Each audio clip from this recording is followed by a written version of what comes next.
My name is Rachel Fulton, and it is 4 o'clock on Wednesday, July 9th, and I'm at the University of Dayton interviewing Michael Ioanes for the Cantigny Oral History Project. Mr. Ioanes, you entered the service in 1975. What were your reasons for doing so? Primarily that the economy wasn't really doing very well at the time, and I'd worked, been laid off, and thought I'd try going in the Army. What had you done before? Oh, various kinds of factory work, worked in gas stations, washed dishes, nothing with really a lot of skill that much. What did your family, your parents and such, think about your joining the Army? Oh, they were in favor of it. I mean, I'd already, been on my own for a few years. I didn't join it like right out of high school or anything. I was, in my 20s, I'd say my late 20s. This was also shortly after the Vietnam War, and so there was a lot of, among some groups, anti-military sentiment and such. How did that affect you? Well, I'd say it didn't. It was really pretty much over by the time I went in, and there were a lot of people in the Army who, had service in Vietnam and in that era. But the anti-war sentiment, you really hadn't, had that affected you? I mean, had you been... Well, I was certainly aware of it, while the war was more active, and I have to say, actually, I protested against the Vietnam War. But, paradoxically, I guess, I went ahead and joined the Army. Did you think about the possibilities that you might end up in some sort of a combat situation? Yeah, somewhat, and especially as I stayed in the Army, especially during my second, enlistment after I went back in, it was always a possibility, one that I kind of hoped I never had to face, but it was a possibility. I guess then you really decided that the benefits you would get from entering the Army outweighed any cons that might happen. Is that correct? Pretty much, yes. So, what was basic training like? It wasn't that bad. It was, physical mostly, mental somewhat, and I guess I knew it would be over.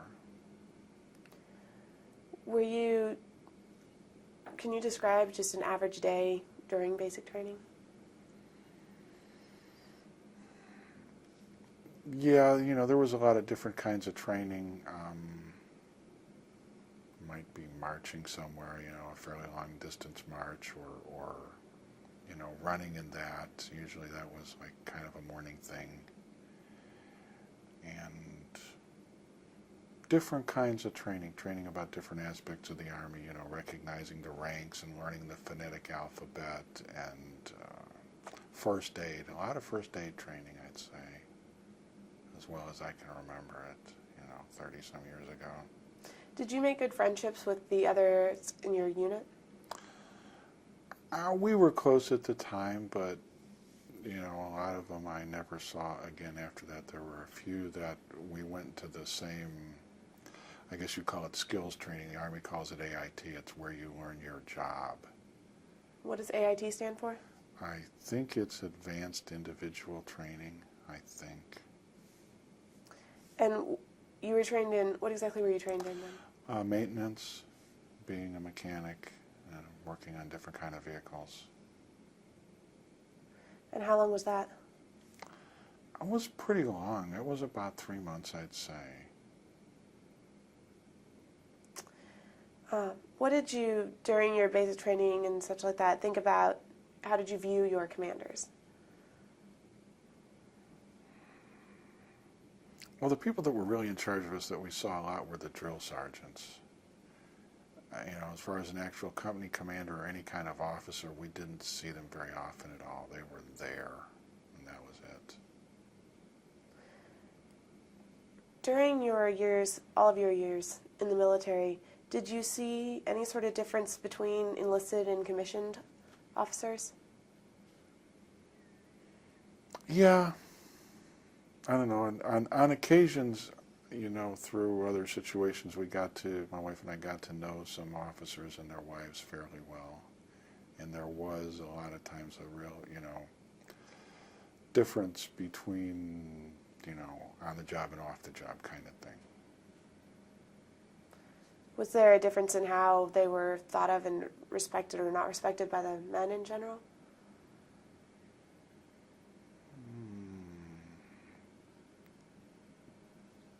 Well, yeah, there was. A lot of times officers weren't respected that much, I'd say. Did you generally like your officers, or how did you view them? Most of them. I'd say most of them, yeah. All right. During your time in the Army, in what ways did you rise in rank, and how did that happen? Well, some of it comes pretty much automatically, you know, just for not getting in trouble. You go from, you know, the first 3 enlisted ranks from private to PFC or specialist, which is E4, just, you know, from getting your hair cut when you're supposed to and shining your shoes and not getting in trouble. You know, it comes with time, and that's about it. Now, the promotion to sergeant, you have to go to a promotion board for. And during my first enlistment, I went to the board and I was approved, but once you do that, it doesn't happen automatically. There's a point system. You know, you get points for your time in service, you get some points for how you appeared before the board, and a lot of different things. And then the Army, in order to control, you know, how many people they have of a rank of a certain, what they call MOS, which means military occupational specialty, or job title, you might think of it, you know, they raise and lower these points. And during the time between when I went to the board, which I probably had 2.5 years in, and when I got out with 3 years, I didn't have enough points to get promoted to E5. So I got out as an E4 promotable.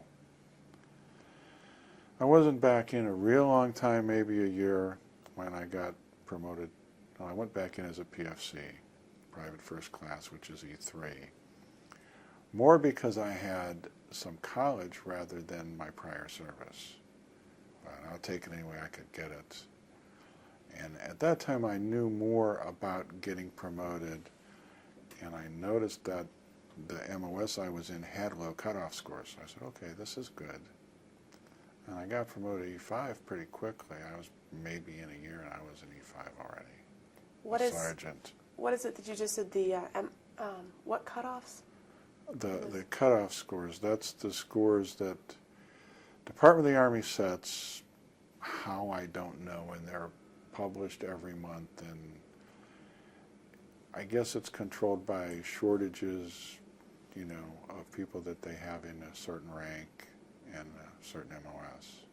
It's like if they need them, they'll lower the cutoff score so people get promoted. If they don't, they'll stay high and nobody gets promoted. Okay. When you eventually left the Army in 95, what was your rank then? I was a staff sergeant, E6, and I'd been that a pretty long time. I'd been that like 8 years. All right. Right after you finished your training, well, here, first let me ask this. Your training, it was in this basic maintenance work, but it would have been different, it would have been with military equipment then, like oh, yeah. tanks and weapons. Mm-hmm. How was that?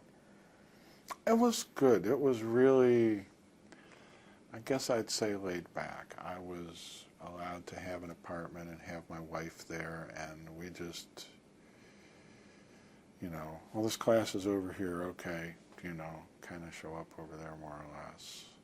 And there was some marching and stuff and, you know, doing PT and shining your boots and that, but it was certainly a lot less restrictive than basic training was. When did you have that training? Okay, that was in 1975, and I also had some when I went back in 82, you know, for a slightly different field, but it was still maintenance. All right. So as soon as you finished your original maintenance training in 75, you went to Germany. Yes. What were your thoughts on that? Well, I had some choices, not a lot, but I had some choices, and I picked a station of choice that would get me to Germany. And Germany seemed really foreign to me at that time. I mean, I'd traveled a fair amount in the United States, but I never, other than going to Canada, I hadn't been out of the United States. And Germany was just really different, you know, and there we were kind of thrust into the middle of it, more or less. Why did you choose to go to Germany? I guess for the adventure, and I guess because they as I recall, I couldn't really pick a particular place to go to in the United States. I couldn't say, well, I want to go to Fort Carson, Colorado. But I could pick this assignment which got me to Germany, and then it turned out, well, actually they gave me more choices. They pretty much showed me a map of Germany and said, well, where would you like to go? And I said, well, gee, I don't know. So they said, oh, go to lunch and come back and tell us something, and I did. And it turned out well. I was happy for the place I ended up. Where in Germany were you? It was near Stuttgart. That time it was a little town called Kornwestheim. Were you there each time you were there? Or did Just you the first time. The second time, we went to a place called Fulda, Germany, which was real near the border when there was one. And it was, you know, the mission basically of all the people that were there was to keep the Russians from rushing through the Fulda Gap. It was pretty serious, and you know, you knew you had a job and you knew why you were there. So what were your first impressions upon getting to Germany the first time in '75? Well, I thought it was a really different place. I thought it was really foreign, but you know, I came to really like it a lot. What did you see as being your mission there? Well, it was the same mission. You know, where I was at that time was further away from the border, but it was to basically, well, you know, the unit I was in was a maintenance unit at that time, so we would, you know, maintain the vehicles of the people who were fighting off the Russians. What was an average day like? What would you do in an average day during your first assignment in Germany? You know, always you get up in the morning and you come in and there's a formation, which is basically how it's like taking attendance for the Army. It's how they know everybody's there. And you stand there, and then after that, we go on police call, which means picking up trash. We had a particular area that our platoon had to cover, and it was behind the barracks, and we'd walk behind the barracks and pick up whatever people threw out their windows. And you know, sometimes it was junk, sometimes it was something good. You know, found a beer mug laying on the ground one time, but it didn't take that long, and then, you know, probably would go eat breakfast and go to work. And it was really, you know, it was really a job. There was trucks that needed this or Jeeps that needed this kind of work, and went and fixed them. So you were with a specific unit at that time? Yeah. Did you come to develop camaraderie with the other people in your unit? Oh, yeah. Oh, yeah. We were, you know, fairly close at the time. I can't say I kept in touch with any of them, especially, you know, since I got out right after leaving there. And so was it more like having a regular job with regular hours, and so you had regular off hours, or were you kind of on duty all the time? Well, you know, technically you're always on call, and then there's things that you come up on the duty roster, like CQ runner, or duty driver, or that, or depending on your rank, charge of quarters, which means, okay, it's Friday night, but you don't get to go home. You have to stay here until Saturday morning, and then you get off. So what was the base that you were on like? What kind of amenities did it have? Well, it was in Germany, the places are all either called Kasernes, which is a German word, or barracks. And usually if it's a kaserne, it's not that big. And the place we were on wasn't that big. You know, it had barracks where the single soldiers stayed in, or people who didn't have their family there stayed in. It had a mess hall, which is where you could eat. It had a little PX, which is a store, a little snack bar. think a little club, and that was it. But you didn't, I mean, a little ways away, maybe 5 miles away, there was a bigger place that had all those things, only bigger, and probably a movie theater and a laundromat. So was the base in a town, in a German town? Yeah. So did you ever go do things in the town? Yeah. In particular, we used to go to what the Germans call a guest house, which is pretty much like a restaurant, a tavern, a bar. And go there and eat and drink. Went to the grocery stores, some. Did you rented apartments from Germans at times. Did you find that it was a lot different from a town in the U.S. of similar size, or? Yeah, there were differences. I mean, Germany, after spending a lot of time there, and in retrospect, I'd have to say it's a lot like the United States because it's an industrialized country. There's a lot more mass transit, buses, trains, and that. Sometimes I lived fairly far away, and I would, walk to the train station, ride the train, and then walk from there to the Kaserne. And that took more time than driving, but when I didn't have a car, it worked. What were relationships like with the German civilians? Pretty good for the most part. This is one of the things I really noticed is we were on the train riding from Frankfurt, which is, where the big airport is, where we landed and where they sent us out to our assignments. Riding the train from Frankfurt to Stuttgart, and a German said to me, "Welcome, we're glad you're here." And I'd have to say over the years I really noticed that sentiment going away from the Germans. You mean during your future tours of duty? Yeah. Why do you think that is? I don't know. I guess maybe we wore out our welcome somewhat, and maybe they didn't need us as much. This was probably an older person, a person who, I guess I'd say, remembered the Second World War and was well aware of the threat of invasion. And as time went by, that fear went away from the German people, or from some of them. Did the Americans, though, stationed at the base generally, how did you view communists and the Russians? I don't know. They were the enemy. They were the threat. You left Germany because your tour of duty ended, correct? Yes. My term of service ended. What would you say was maybe your most vivid memories from your time in Germany during your first tour? Or your favorite memory or something? Oh, I'd say traveling around Germany, having the opportunity to go to, some different places, and really the experience of living there. Because if you travel, you might go there for 2 weeks or a month, but to be immersed in their culture for 2.5 years, that meant a lot to me, I'd say. In what ways would you say that your first tour of duty changed you or had an effect on you?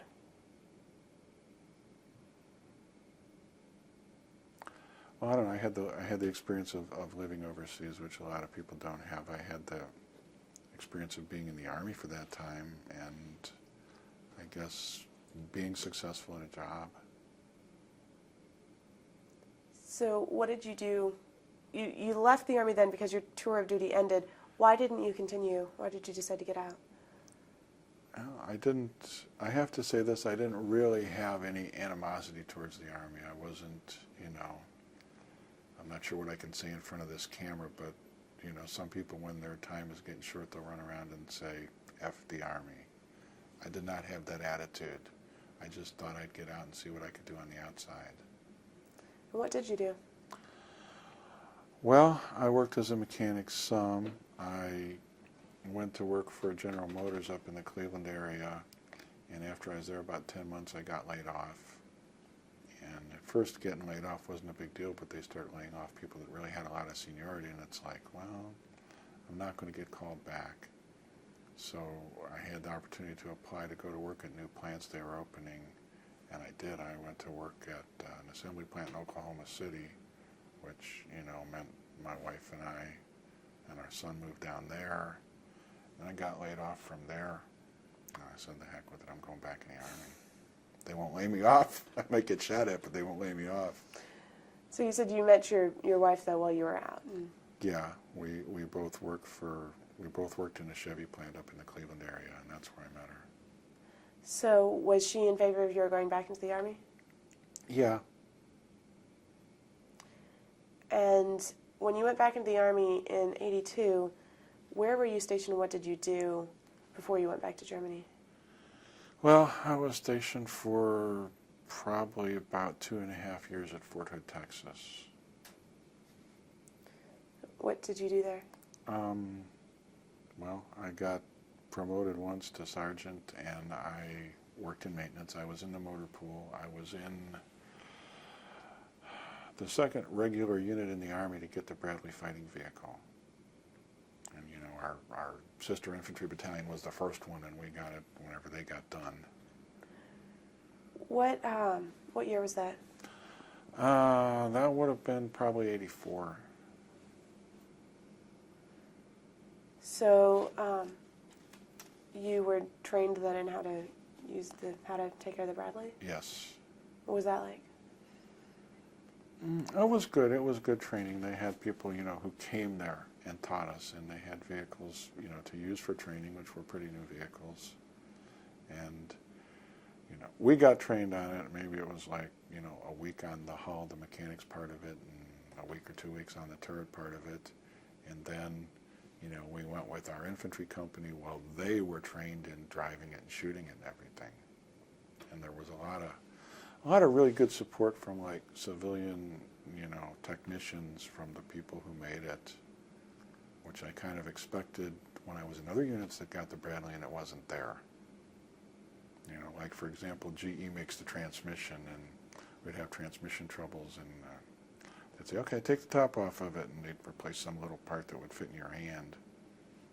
And, later on when I was at Fort Riley and they got the Bradley, it was like, okay, we'll pull out the transmission, we're putting another transmission in.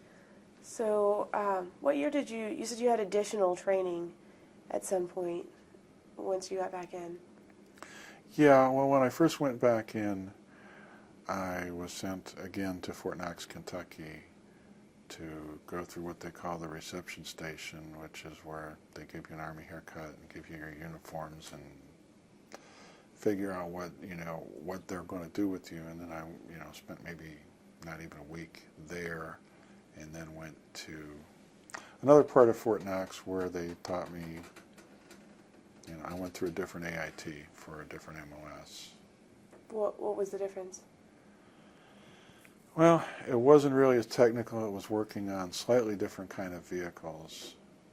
I already knew something about them. It was a different level of maintenance. It's what they call organizational maintenance, which the first level is what the driver can do. The next level is what the mechanics in that company whose vehicle it is can do, and the next level up is what they call direct support. Now that's what I did my first enlistment.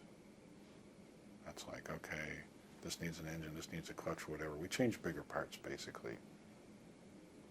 And so you were trained for a different level? What level were you? Yeah, well, organizational maintenance, which is supposedly not as complicated. So what, is that the second level? Yes. Okay. And then you said you were at Fort Riley when they got the Bradley? Mm-hmm. What year would that have been? Well, I got there in '88, and they didn't get it for about a year, so it was '89. Why was there such a delay in them having it? Well, the only thing I can say is, to field these vehicles and to buy all these vehicles takes a lot of money, and they couldn't, I guess, afford to buy the whole Army enough Bradleys for everybody to have one at once. And it was, I don't know, I guess based on somebody's estimation of the status of that battalion or that division when they got it. What did you see as the biggest strengths and weaknesses of the Bradley? Well, it certainly was faster than what it replaced, which was just a personnel carrier. It had a lot more armament. It had a lot better sighting system.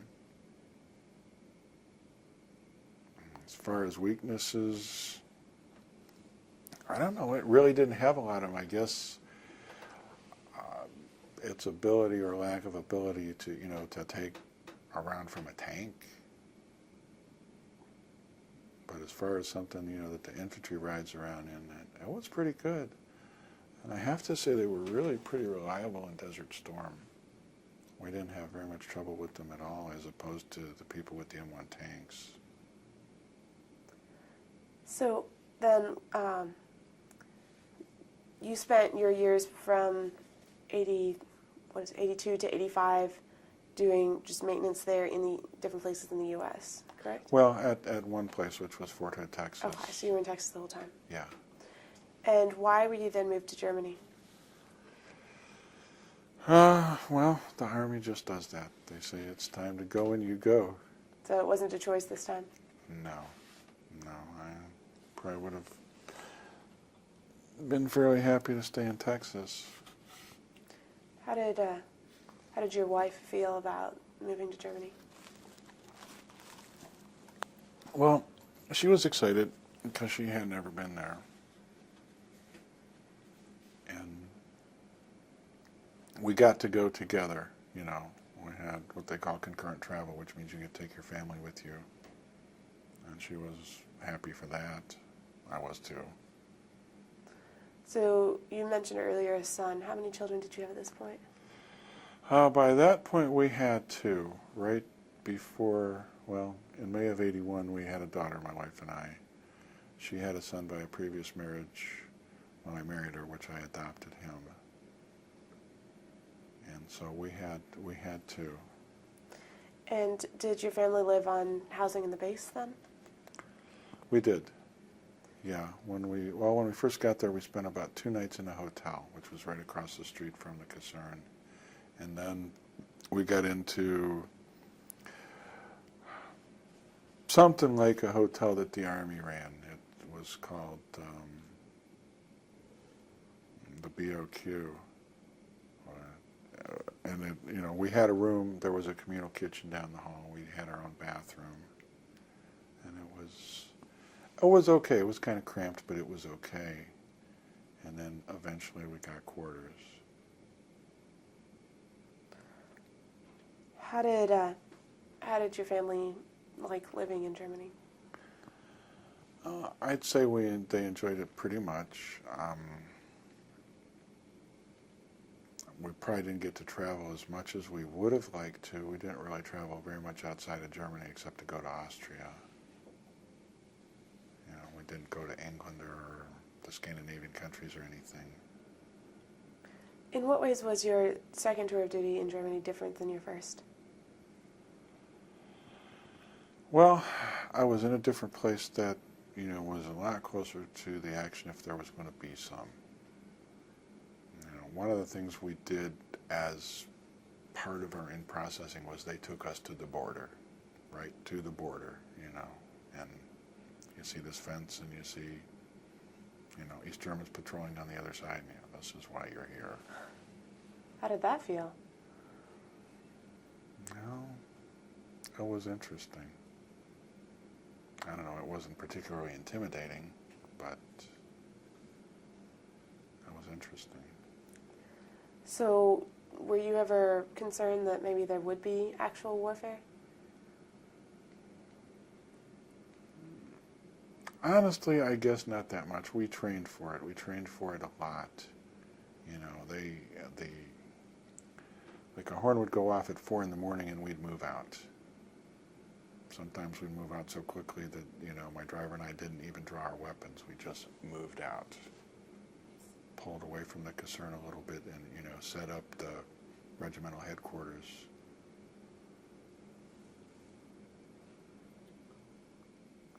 So there was a lot of training then for? Yes. Can you talk some more about that, about the training? What was it like? Well, by that time in Germany, you couldn't really go out and maneuver around through the woods that much, which we were able to do my first enlistment. Mostly we'd go to big training areas like Grafenwehr or Hohenfels, and in Grafenwehr that was a place you could maneuver, and Hohenfels was like pretty much next door to it, and that's a place where in Grafenwehr you could shoot, Bradley's tanks, whatever, and in Hohenfels you could maneuver, and we'd typically stay there for about a month. But it wasn't really that rough because we mostly stayed in barracks. We were supporting people, but we didn't have to stay like out in the woods that whole time. So it wasn't that bad. Why is it that you didn't maneuver in the woods when you could the last time? What they call maneuver damage, which is tearing up the Germans' trees and stuff, killing their chickens and that. What were relations like at this point with the German civilians? Well, at least in that area they were pretty good.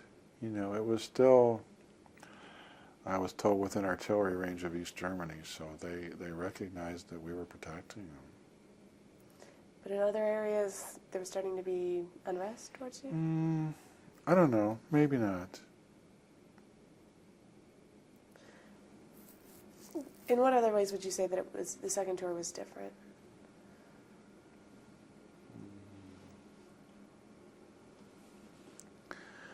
Other than where we were, not that much.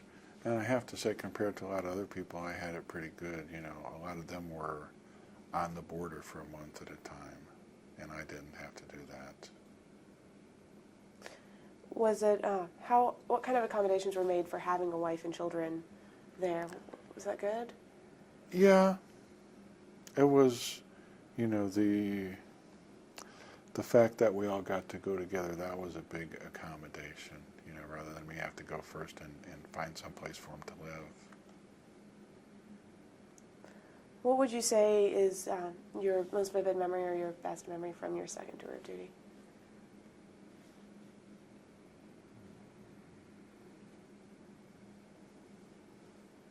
I guess I'd say, the mission that we had, and the alert horn going off and moving out at 4 in the morning.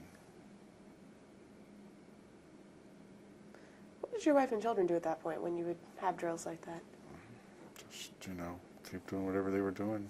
Go to school, make dinner, whatever. 4 in the morning, even when you'd leave, they'd just stay there? Yeah. Yeah, they had evacuation plans, I'm sure. But, fortunately they never had to be carried out. So you left Germany in 85. Was that because your... No, Sorry, 88. I left there in 88, yes. Was that because your tour of duty there was... Yeah. Finished? Yeah. Germany is the one place where you can really count on you're going to be there 3 years, In the States, they only have to leave you someplace for a year. But you can count on there being 3 years. You can ask to stay longer, and they generally approve it. And we did extend for a month so that our daughter would be close enough to the end of school that she didn't have to go to school, when we got to the States. We went from like April to May to do that. How old was your son at that time? Well, our son was already back in the States. He turned 18. And we just figured it was best that he was in the States rather than there. So, our daughter was about 7.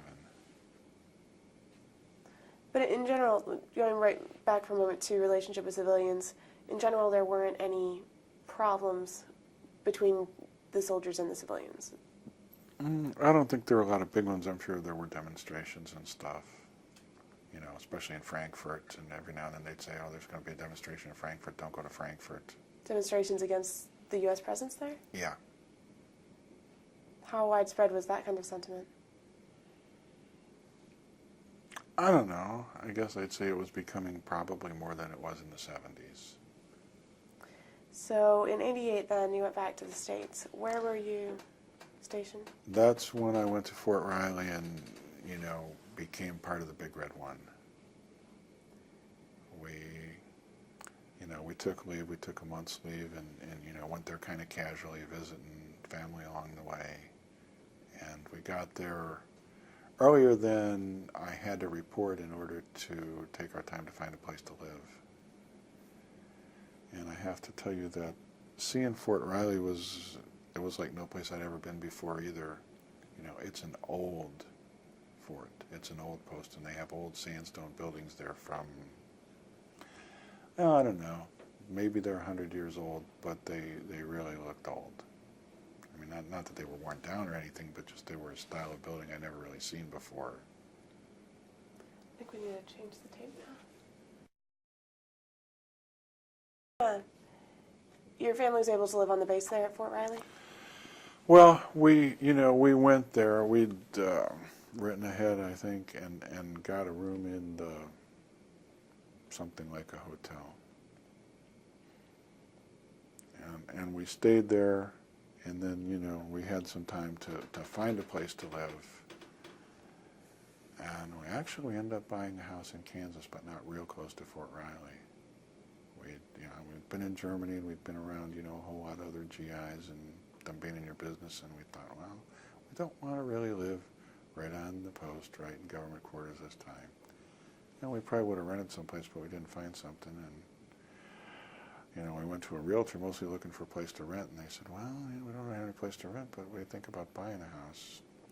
And as I found out I was going to be at Fort Riley, I found some people, in my unit in Germany who had been there, and they said, oh, you're going to be there a long time. You're going to be there a long time. So we bought a house.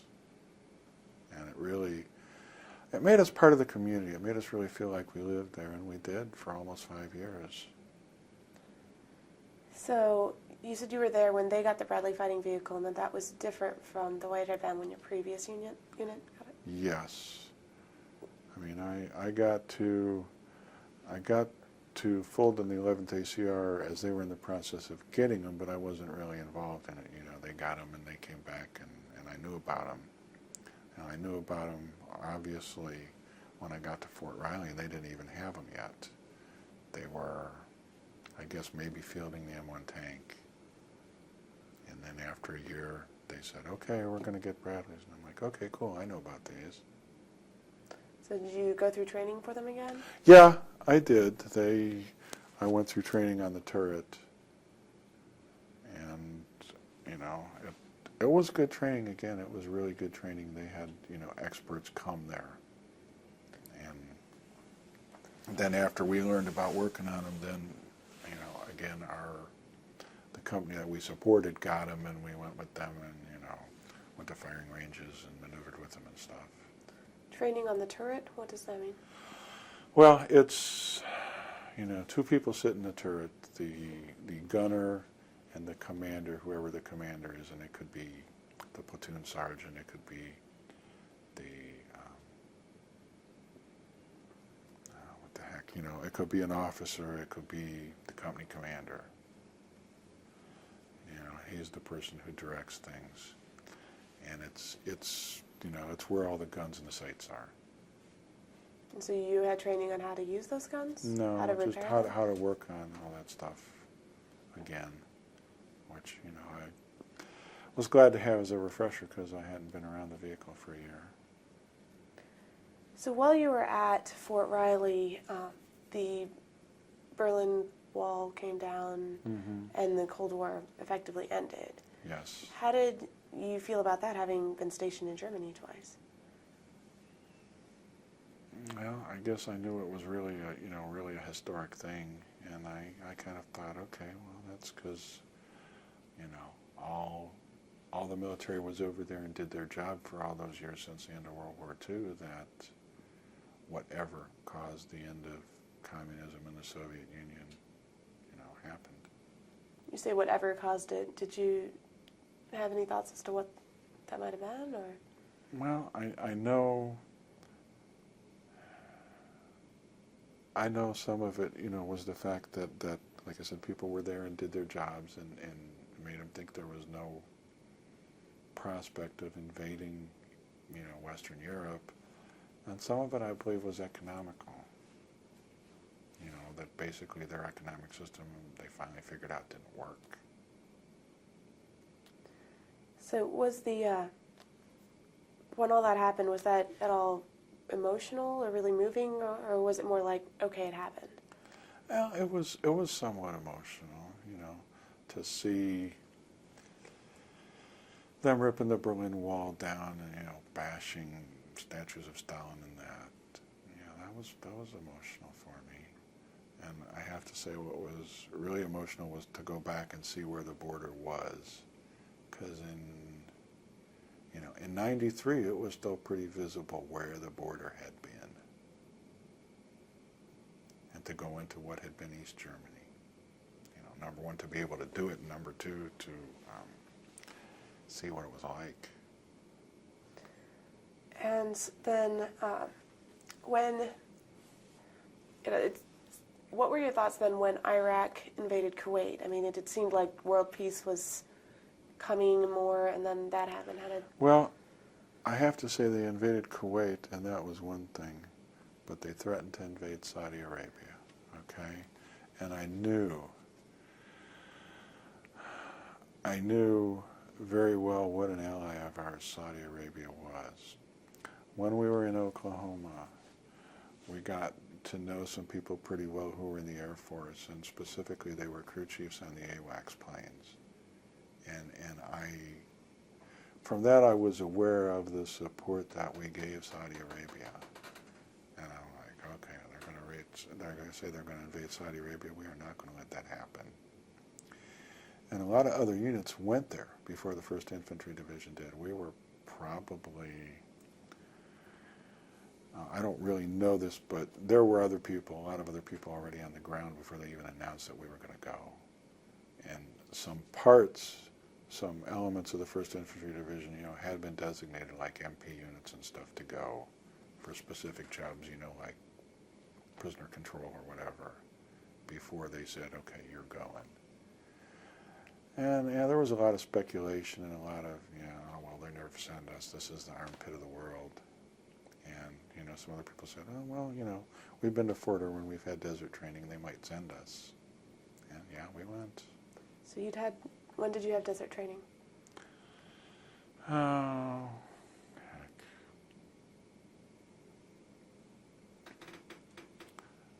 Yeah. Well, I don't know. I know it was before we went. I'm thinking maybe 90. So was the desert training after Kuwait was invaded or before? Oh, no, it was before. It was before.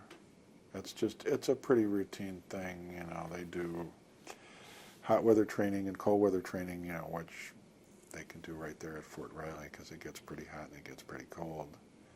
But for desert training, the Army has a big training center called the National Training Center, or Fort Irwin, California, and there's really a lot of open land where you can maneuver, and they have live fire. And it's neat training. The only thing that's not so much fun is you go there and you draw vehicles, and they're not your vehicles, and they're kind of raggedy. And then you have to get them back to somebody's standards to turn them in. And it's, you know, a lot of nights without much sleep to do that. So were you training in how to use them or how to take care of them maintenance-wise? Primarily it was you know, the infantry soldiers in using them and maneuvering in the desert. I know there was definitely some training in fixing them because they'd break, but they would put some training in. You know, they'd say, okay, this vehicle just took a hit to the ISU, the Integrated Site Unit. You need to fix it. And you'd have to show them that you had a book that told you how to do it and explain what you were going to do, you know, and they'd not let the vehicle move for the amount of time that it would say it would take to make the repair. That's what they try to do, to be realistic to maintenance people about training. So did you have any additional training before going out to the Middle East?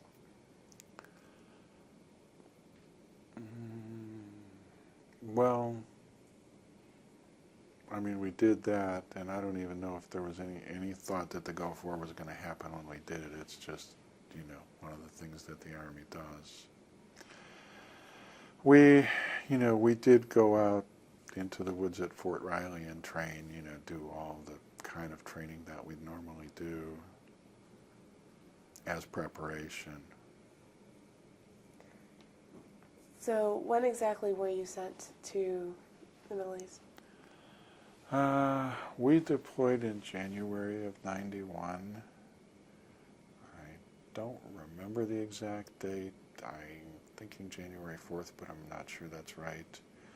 I know they announced it. It was announced by the president on November 8th. And I remember hearing that announcement. I was in a building that was, anyways, and they put it over the PA system, President Reagan announcing, well, I guess it had to be Bush, announcing that he was sending the First Infantry Division to Iraq, or to the Gulf. And then, we began some pretty frenzied activity to, do what we needed to do to get ready. They issued us desert uniforms and gave us shots, and we got all the vehicles painted sand colored, and after that it was pretty much hurry up and wait, until they had trains for us to put them on, and then it was hurry up and wait some more until we got that done in December. And it was like, well, will we get to stay here for Christmas? Will we get to stay here for New Year's? And, once that was over, it's like, okay, you can send us whenever. So you actually painted the vehicles? It was done, and I think it was done by somebody they contracted to do it.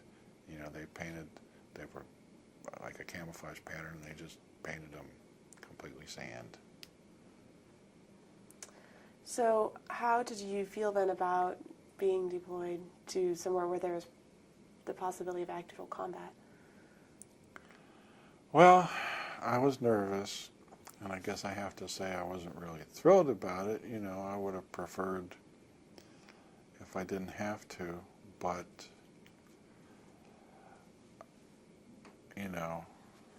I guess I pretty much just got wrapped up in doing what we had to do to be ready. How did your wife and children feel about it? Well, the same. They were nervous too and worried for me, and I guess we probably tried not to show it to each other. Now, up to this point, you'd been moved around a lot, so you weren't necessarily with the same people the whole time, correct? Same other soldiers? Oh yeah, definitely not. But, I'd been, by that time, I'd been at Fort Riley a couple of years and knew most of the people So fairly well. There were, there's always people coming and going. That's one thing that's constant about the Army. But the unit that you were then shipped to Saudi Arabia with were people that you knew and had good friendships with? Yes, indeed. So was there good unit cohesion while you were over there then? Yeah, pretty much, I'd say. Where were you first shipped to then? Well, we flew out of Topeka, Kansas, and we landed in, I think, Brussels, and we didn't get to get off the plane. We just looked out the windows at the airport, and they refueled, and then we weren't even really sure where we were going to land until we were in the air. And we landed at a place called King Khalid Military City in Saudi Arabia. They put us on school buses, and that's about the time it started getting pretty scary. I didn't know where somebody might be that might want to shoot at us, where there might be a terrorist or something. And we went to some apartments which they first called the MGM Grand and later were called Al Khobar Towers. It's a place that later took a Scud missile hit, but we weren't there by then. What was the name of the first place you were at again? King Khalid? King Khalid, Khalid Military City. Is that an American base there, or is it Saudi Arabia? No, it's Saudi Arabian facility. And all we did was land on a runway, get off the planes, and walk through, I guess, desert. It was dark, and get on buses. So what were your first impressions then of Saudi Arabia? It looked pretty strange. mean, they had these highways that didn't appear to have anything next to them. Of course, it was the middle of the night. It was dark. And where did they take you on the buses then? They took us to these apartments, which, like I said, were first called the MGM Grand Apartments. I don't know if that was a nickname or what. And later I found out were called the Al-Khobar Towers. And you spent the night there? Or? Oh, well, we spent, I don't know, probably a week or so there. You know, we had to wait, I guess, for the ship that had our vehicles on it to get unloaded. And then eventually our vehicles were there, and we went out and got in them and drove off into the desert. While we were there, about the second day we were there, we had guard duty. You know, they put us on guard duty, like just kind of around the area. It had a big high fence, but, you know, outside the fence you could see Arabs. And you could hear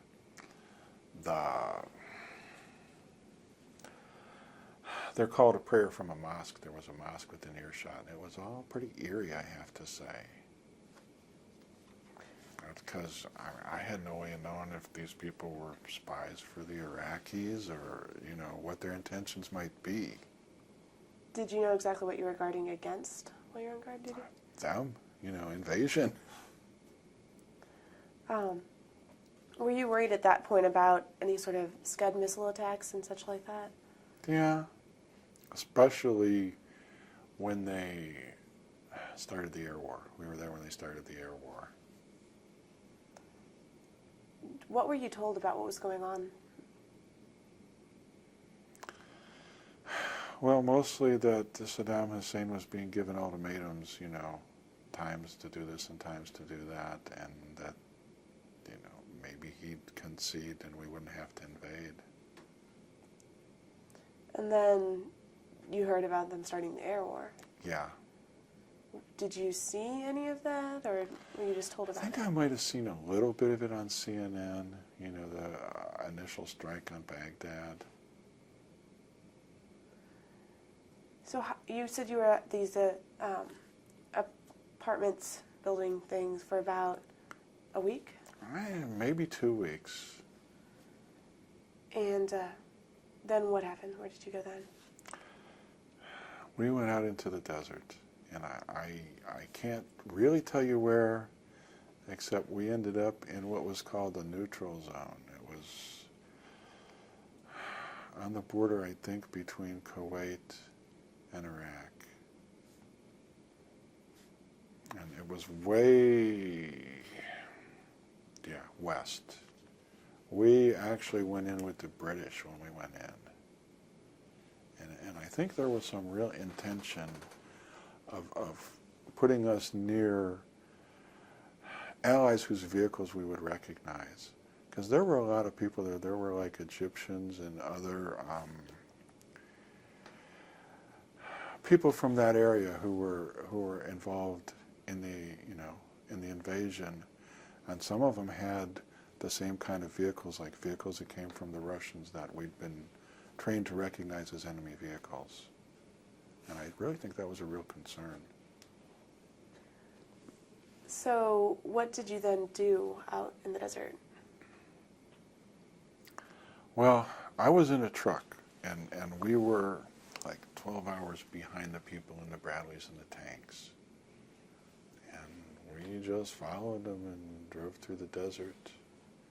And they, did what they did. What did you do between the end of January and the end of February when the invasion actually started? Well, we pretty much hung out in the desert and waited for it to happen. What were your accommodations like? Where were you living? In a tent. What was that like? Or the back of a truck. Well, it was livable. I mean, the supply people, S2, they went and local purchased some stuff. They bought some generators from the Saudis, I guess, and some stoves to keep us warm, some heaters. We had kerosene heaters, so we were able to keep warm and have warm water to wash with. You know, we had a generator so we could run a coffee pot and have some lights, and that's everything you need. So were you out in the desert? I mean, it was all sand. Yeah. At first, they had somebody, probably some local contractors, build these showers and, well, like outhouses. And for a while, we had those around, and then after a while, we didn't anymore. So when you were camping, though, you were just out in the sand and everything, right? Yeah. Were there bugs and such like that to deal with? No, it was pretty cold, believe it or not. I don't think I noticed a lot of bugs. I guess dung beetles.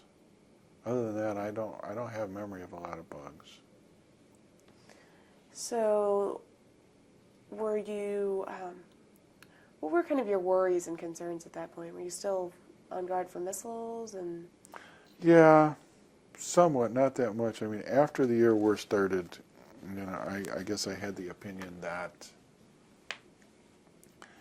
Saddam's vaunted army wasn't so great, and that we really had superiority. Was that the general feeling among those with you? Yeah, I think so. What did you think when you got your first orders to, when you knew you were actually invading? When did you find that out, and how did you feel?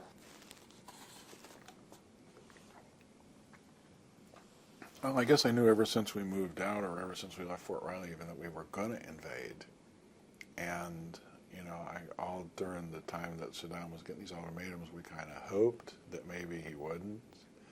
We didn't get a real lot of news from anywhere. Sometimes somebody might get BBC on a transistor radio or something, but other than that, all we knew is what our leaders told us, and I guess I'd have to say we kind of questioned that. Some of them at least didn't seem to really know what was going on very much. So when did you actually get the orders to move in from where you were in the desert? Well, I guess it was when we started invading, whenever that was. What did you, how did you feel when you first knew that you were for sure going in right then? I was nervous, I'm sure. So how did that work? What happened? You get the orders that you're moving in. What did you do? Well, you know, the people with the tanks and the Bradleys moved out, and then, you know, they did that like in the middle of the night, and then in the morning we moved out and just, you know, got in the truck and drove, or I rode, somebody else drove. And then what happened? You know, we kept driving and we stopped at night, and that was one of the nights that we kept a pretty good watch. You know, we had like half the people awake all the time watching, and took shifts.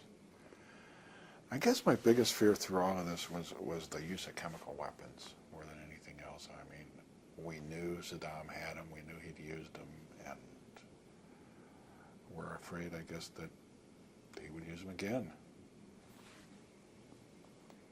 So were the other men with you kind of afraid of the same thing? Yeah.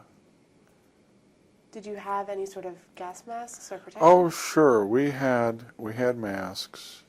This is one of those things that, you know, we trained for constantly. And we had chemical protective suits, which always you had a training one, you know, and it was old and it had been washed about 2 million times and it didn't really have any properties anymore, but it would give you practice in wearing it and working in it and that. And the night of the air war, they told us to put on new ones. And that was like, okay, this is some serious stuff now.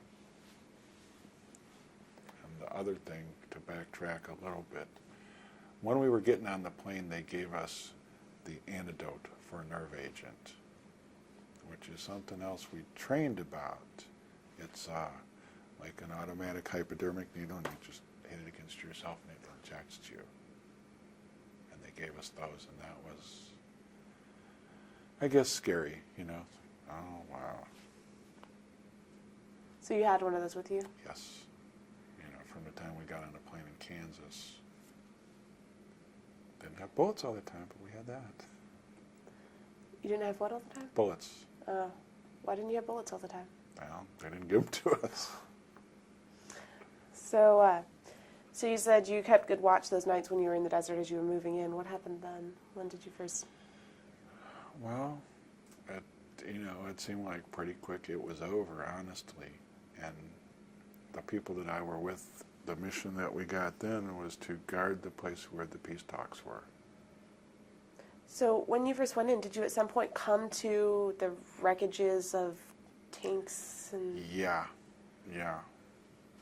The Air Force and whatever artillery, but I really think it was mostly the Air Force did a good job. They destroyed a lot of stuff.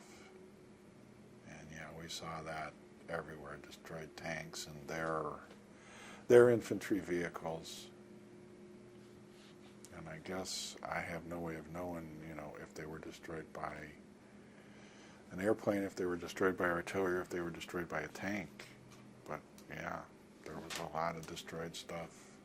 Did you ever see any destroyed American things, like American tanks or any of that? No. And did you ever encounter any civilians or Iraqi soldiers at all? Yeah. Oh yeah, there were some Iraqis who surrendered to us. And I saw some dead ones laying around. And we did run into some civilians, especially after we were set up there, to guard the peacekeeping talks. And they'd come around and, beg stuff from us. Food, diesel, fuel.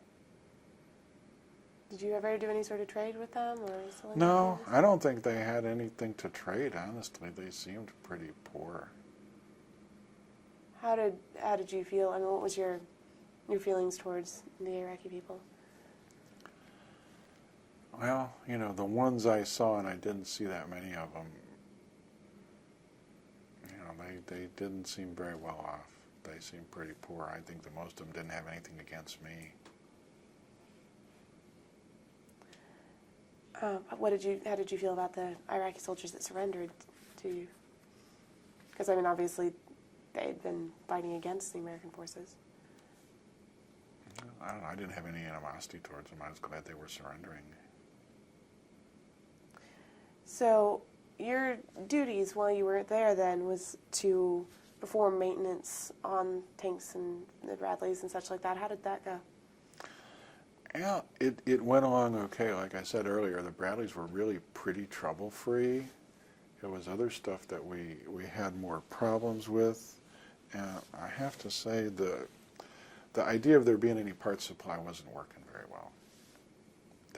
The people that we would normally get our parts from in Fort Riley packed all this stuff up in trailers and, did like we did, put on a train, put on a boat. And when they got to Saudi Arabia, they had no clue where anything was, and I don't think they found anything for the whole war.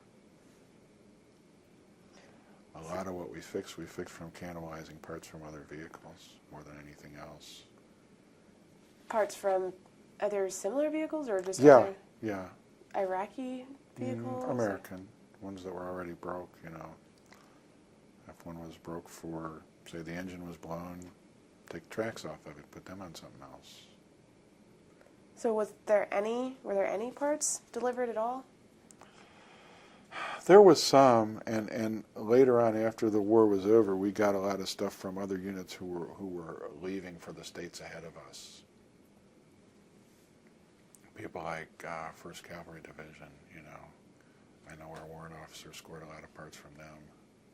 What, that they had parts? Yeah, they did, and they were going back, so they didn't need them, so they gave us a lot of stuff. So they had spare parts, but you didn't? That's what it seemed like. So, was there a lot of wastage and such like that, or? I don't know if there was a lot. There was some. I know there was a lot of stuff that we didn't want to bring back, like anything that was canvas, like tents or camouflage nets or that kind of thing, and it got burned or buried.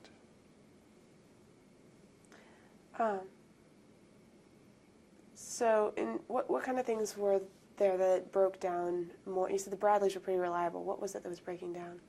M1 tanks a lot, to my experience. And you would, like you said, fix them by taking parts from others? Yeah. And was that frustrating to not have exactly the equipment you needed? Or were you able to pretty much do your job all right? Well, I mean, we did what we could. That's all I can say. We did what we could. Yeah, you know. The higher-ups always want more. But we did what we could, and,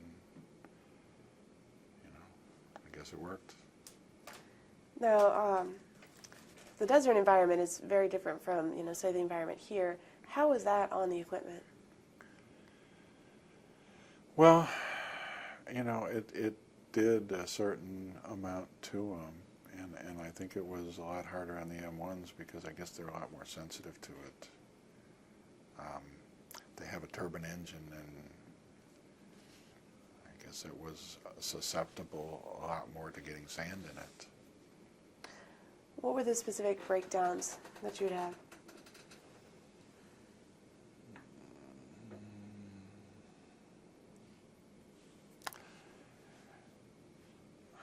I don't know if I can really be specific.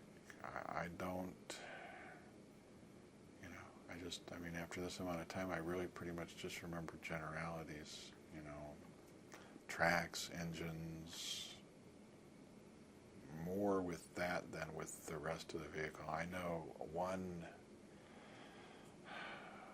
group of infantrymen in their Bradley managed to rip the ramp off the back of it.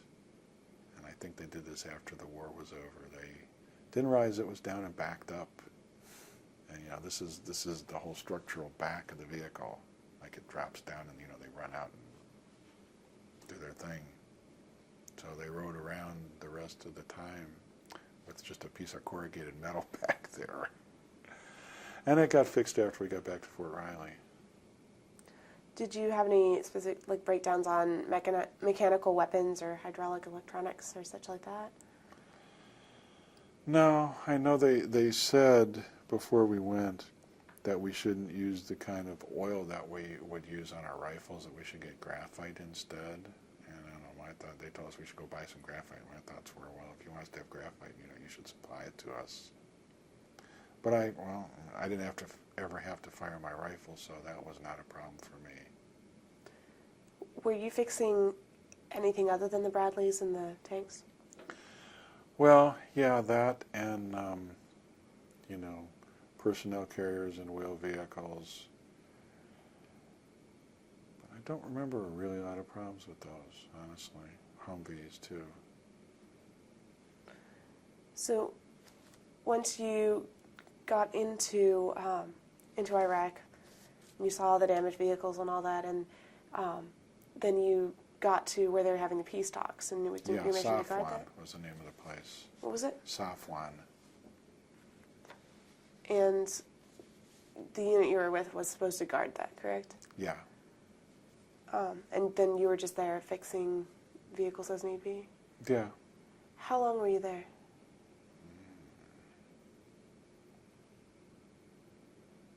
Seems like about a month. I don't know. Maybe it was longer, maybe it wasn't that long, but it seems like about a month. I don't know. Maybe I should have kept a diary or something, but I didn't. What was the average day like during that time? A lot of time spent not doing a lot, honestly. Writing letters, hanging around, you know, doing laundry or stuff. Was that because Doing reports sometimes about what was broken, what wasn't.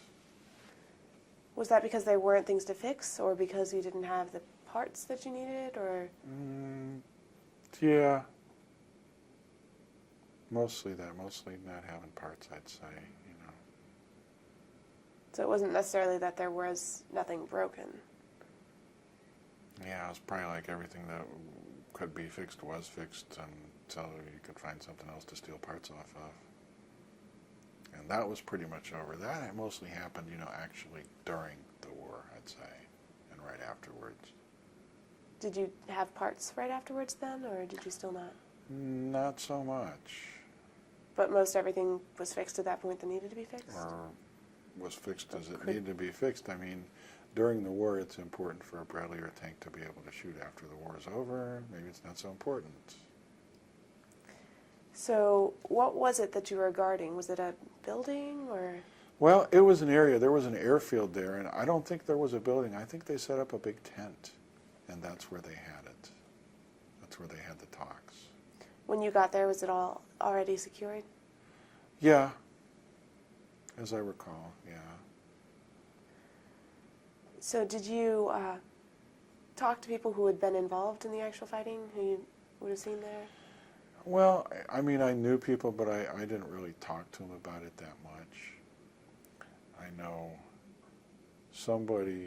another soldier asked one of the guys who was in the vehicle with our motor sergeant, you know, what he did, and they said, well, he shot off a lot of 50 cal. Were there stories told at all about, did you hear stories about the actual fighting during the invasion? No, not really, no. At what point did you know that your side was winning as you moved in? Or was that something you kind of assumed? I guess I just kind of assumed it. What did you assume it based on? Well, the fact that I didn't run into anybody who was doing any fighting, and the fact that all the Iraqis I saw, you know, were surrendering, and that I didn't hear about it. So when you were then guarding the place where the peace talks were going on, what kind of accommodations did you have there? Were you living in tents again? I think mostly it was in the vehicles at that time. What kind of a vehicle were you living in then? Oh, it was the back of a truck. You know, it had like a shed built over it. The back of it was built up, and I think I was sleeping back there, or maybe just on a cot, you know. If it doesn't rain, it's not too bad to sleep on a cot. What was the food like? Well, it wasn't great, but it wasn't bad. It was, you know, mostly, you know, I'd say at least half, you know, prepackaged Army stuff. They have the MREs, which are individual meals, and then they had these other things called T-rats, which is like a big tray that serves maybe 10 people or something. They heat them in hot water, and then they put them in something like an insulated chest and bring them around, and you open it up and eat it, and it's hot. And, you know, I'd had it before. It was edible. By that time, there wasn't very much else besides that to eat, you know. Most anything anybody brought with them was gone. Did start getting care packages from home. What was the communication like with your family back at home during this time? I wrote them letters, and I got letters, and they'd kind of might come in spurts, you know. You might get a bunch of them one day and nothing for a few days. Have to say that was my first experience with email. My wife found somebody who would take emails and forward them over there, and, you know, then print them out and send them to you. Well, I got the letter saying she was sending it to me before I got it. It was that slow? Yeah, well, I mean, there was a disconnect somewhere, obviously. So, and you said some people were getting care packages? Yeah. From friends home? Most everybody, you know, from people they knew, or sometimes just anonymously. There was a lot of letters, you know, and some packages, you know, just to address to any soldier. A lot of real support from just the general population in the United States. Did you get any care packages or anything? Oh, yeah. You know, my wife sent me stuff. My parents sent me stuff. So you felt pretty supported by the people back home? Yeah. Oh, yeah. Well, did you have any communication or working with our allies there? that had invaded with us? Very, very little. Talked to the British some, and traded some stuff with them, traded some food with them. They would have traded more stuff if we'd had what they wanted to trade, had them offered to trade us a machine gun for something. What did they Zippo want? lighters or Coleman stoves. They wanted stoves? Or? Yeah. Huh. And I don't know, I didn't really want a machine gun, and I didn't really want to try to bring one back, but people did try to anyways. I think they mostly weren't successful. So what was your general impression of our allies, and was it fairly positive, or? Positive. I thought they were pretty well prepared. The other people that I saw was Egyptians, and they looked pretty professional and pretty tough. They were guarding the port for one thing. And I think they were near us out in the desert. Do you feel that your training, desert training and also maintenance training, paid off? Yeah, I think it did. I think it was helpful. Was there anything you feel like you weren't prepared for training-wise? No. During your time in Iraq and in this war, did you serve alongside minorities like African Americans or alongside women? Yeah. Yeah, there were some. I'd say nowhere near as many women based on where we were. But yeah, there was one that was around and close by. She was in our direct support unit, and she was a turret mechanic, or a tow missile mechanic one. This is kind of on the earlier part of women being that engaged in the military. How do you think that went? I think it went all right. Did people generally seem to respect her as a fellow soldier, or? I think so. And I know we ran into some people, that just kind of casually passed by and were by us, and I don't think they were transportation or something. That there were, a fair proportion of women with them. I know, some of the things like the convoys and the MPs patrolling the roads and that, had a lot of women in them. So, in general, did it seem that they were performing adequately? And yeah, sure. All right. What would you say that you're most proud of from your time there in Iraq? Or you feel like you accomplished?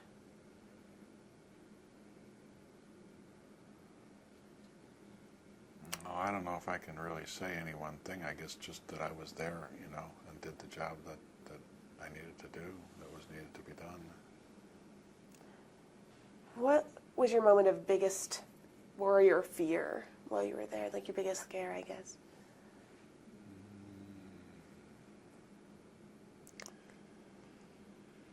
I guess when we first went in, I don't know, the night they started the air war would probably be pretty close. But I guess when we first went in,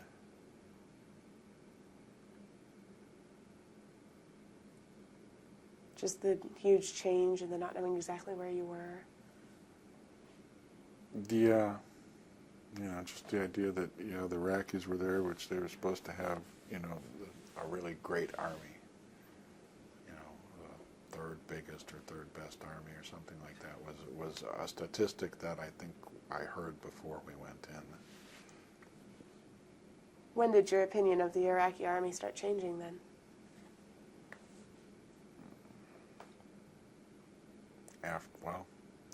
After we went in.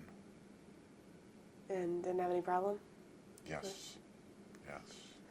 Um, I mean, there were stories. There were stories that, like, the troops didn't have food and they didn't have water. And there was one story that somebody got a traffic ticket in Baghdad and was sent to the front lines in civilian clothes. Whether it's true or not, I can't say. So, during your time in this war, did this affect your religious feelings at all? Make you more religious or not affected at all? I don't think it had any effect on it. I don't know that I really did a lot more praying or anything because of it. Okay. Who would you say was your biggest hero, the biggest hero that you saw while you were there? The person you would most describe as a hero? Well, I don't know. If you put in the qualifier that I saw him, I don't know that I could say anybody. I mean, I had a lot of respect for General Schwarzkopf, but I don't think I ever saw him. Well, that counts. That's all right, in your experience.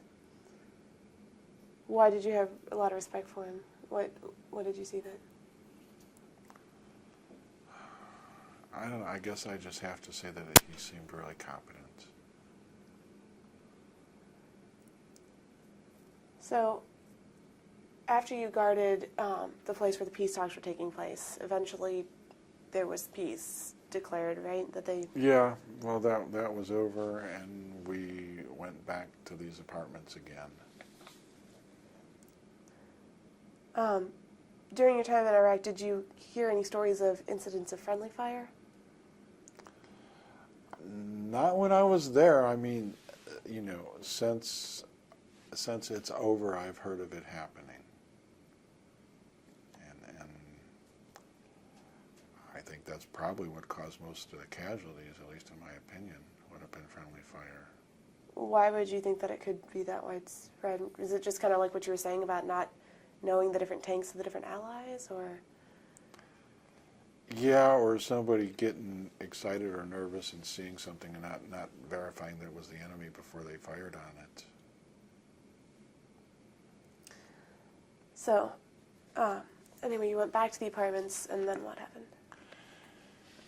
Well, we waited for him to tell us it was time to go wash our vehicles. Because we took our vehicles back to Fort Riley, and they had to be cleaned to USDA standards. They had to have no foreign dirt on them. And that was a big job. So, did you just do that outside, or? Yeah, it was just, there was a road there, and I guess they had, I don't know, something like fire hydrants and then pumps, and we washed them. And then, were you headed back to the U.S. soon after that? Yeah. When was it that you made it back to the U.S.? May 13th. You remember that too? Oh, yeah, I do. Well, for one thing, it's my daughter's birthday. So, was there anything in that transition back to U.S. that was at all difficult, or? No, we didn't go right from being in the desert to getting on a plane and coming back. And that was a good thing. You know, we hung out in these apartments again for, I'm going to bet, a couple weeks. And, well, first, even before we went there, they had some, I guess you call recreational facilities or something out in the desert. They had a place where you could go see movies and get a hamburger and a Coke and stuff like that. Pizza. Was that while you were guarding the... No, it was after that was over, I'm pretty sure. You stayed in the desert for a while? Yeah.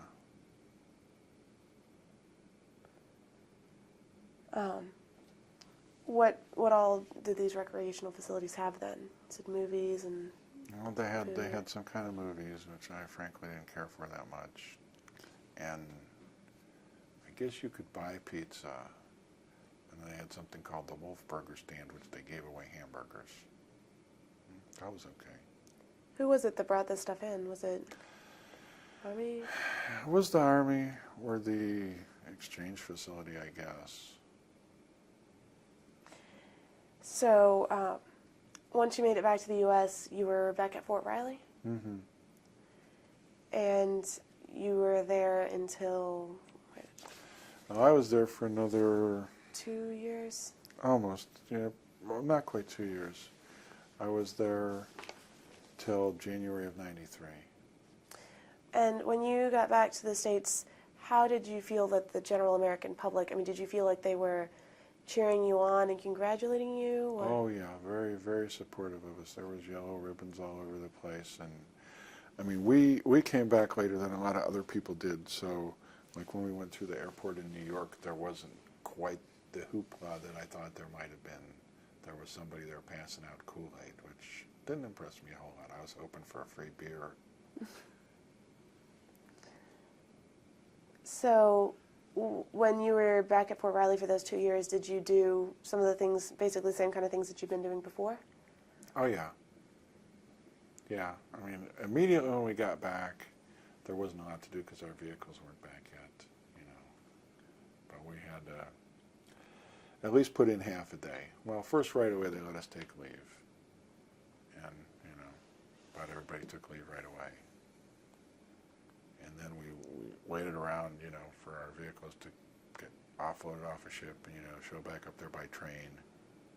And then there was a certain amount of time, you know, making sure they were all right or fixing them from the damages that was incurred in the desert. And then it was business as usual. And then in '93, you went back to Germany again. Mm-hmm. And was that again, they just assigned you? Yeah. Yeah, it was pretty, I don't know, if the Army had not sent me away, I would still be living in Kansas. I would still be there. But they said, you know, I re-enlisted and I was guaranteed a year after I re-enlisted to stay there. And a little bit after that year was up, I came on levy, which is what they call it when you're going somewhere, or when you're going overseas. And I was honestly a little surprised that they didn't decide to send me to Korea, because I hadn't ever been there. But they said, now you're going to Germany again. I'm like, okay. So you said that the unification of West and East Germany had happened at this point? Yes. Well, that happened in '89, so it was over by a few years. So what did you see as the purpose of being in Germany this time? Well, honestly, I didn't really see that there was one. And, well, I got there in January, and the person I replaced, the person whose, you know, slot I took, whose job I took, left in March. So, honestly, I didn't think they really needed me there. But, you know, you're in the Army, they say you go, you go.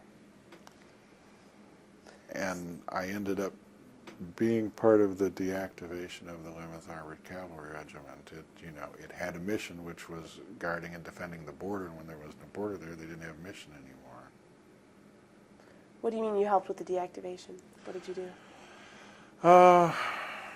Mostly getting rid of the vehicles. They decided after the Gulf War that it would be a good idea to have a certain amount of vehicles, and I don't know if it was a battalion's worth or what, on a ship ready to go somewhere, wherever the next war was going to be. So they went along and they said, okay, we want half your Bradleys, half your M1 tanks, 3 of your trucks, and they're going to go to this. So we had to fix them up like they were new, which they weren't new, and clean them again to USDA standards. And then they were accepted by these people who inspected them, and they went away. And where were you stationed this time? It was again in Fulda, Germany. And were your wife and children with you? Well, they came eventually. I went there in January, and they didn't come until the end of May. But they probably could have come sooner as far as availability of housing, but we had this house in Kansas, and my wife stayed there and tried to sell it. And finally, our realtor told her, well, listen, I can rent this house out month to month to somebody, just go. And that didn't really happen, but she came anyways. Did you ever get the house sold? Yeah, it eventually sold after she was in Germany about 6 months. So you were in the base that's close to the border again? Yeah, a place called Downs Barracks, Fulda, Germany, which is no more. So did you have interaction with East Germans at all, since it was close to the border? Not really. I think there were some people around who'd come from the East, but I didn't have any contact with them. Did you find that the way the West Germans or the Germans around you viewed you was at all different? Somewhat. I saw some graffiti places that was like anti-army. Were there any, you'd mentioned that there were protests before, were there any protests at this point or no? Yeah, I think there were. I don't know that there were any right there in Fulda, but I'm sure there were some in Frankfurt. And you said that they deactivated this, the unit there, I guess, and Yeah. the base as well. Mm-hmm. Did they, in what year was that deactivated? Was that 95? 94. Was it 94. I think the flag went down the last time down barracks in February of 94. So what did you do after that? Well, prior to that, actually, in November, our work was done as far as getting rid of these vehicles, and we were sent to another place on the other side of Germany, kind of near the French border, called Baumholder, Germany. So you were just reassigned to a new unit there? Yeah. Doing the same kind of maintenance things? Mm-hmm. Was that closer to the French border, so it was further away from East Germany? Yeah. What kind of sentiment did you experience from the West Germans there? Well, I don't know. That was a really different place. Number one, it was, in Fulda you had a good-sized town and a kind of a small military presence. In Baumholder you had a big military installation kind of wrapped around a pretty small town. So it's kind of like a military town? I guess. And honestly, I wasn't real impressed with the whole place. It was one of those places that supposedly was built between the wars, and it was like up high in a place that was cloudy all the time to conceal it from, like aerial observation. It's just a gloomy place. And I don't know, like places kind of have their own character. Like Fort Riley kind of had their own way of doing things, and so did Baumholder. And it just, well, if they hadn't sent me there, I probably wouldn't have taken early retirement. I probably would have stayed for 20. So, so you didn't. Okay. So at that point, when you finished your tour of duty in Germany, that's when you got out of the Army. Yes. And what were the reasons for getting out of the Army? Well, they announced 15-year retirement, and I had 15 years when I applied for it, and I had 16 years by the time it was approved. I was older than the average soldier. I was, like 45 years old. I still had my health, and I could get a pension and benefits for the rest of my life, and I said, I'm taking this. So what did you do after that? Well, we moved here to Dayton, and after a little while, I got hired by a truck dealership, and went to work in their parts department, and that's what I've been doing since then, is working with parts for big trucks, because it goes along somewhat with what I did in the Army.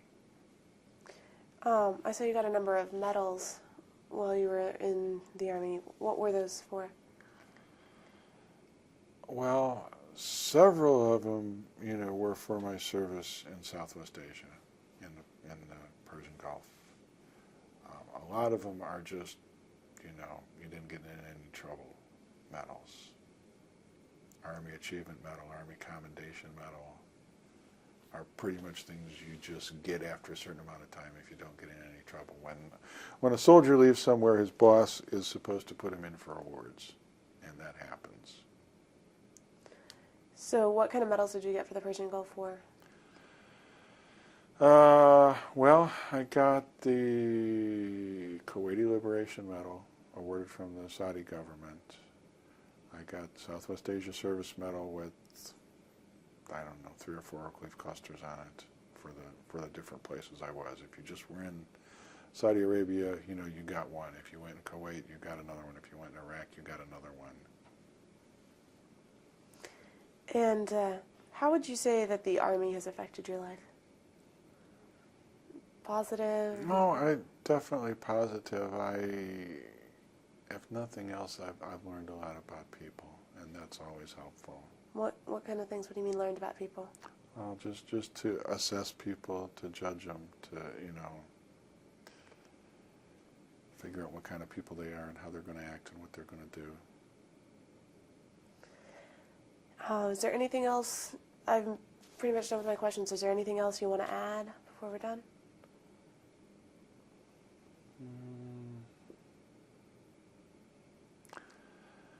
Yeah, we didn't really talk about this. During the time that I was at Fort Riley, one of the things that the unit I was in did is we went to Chicago and we marched in a parade in Armed Forces Day. And that was really impressive, you know, to march through the middle of Chicago. And we did, I don't know, they had a beer party and stuff at Cantigny.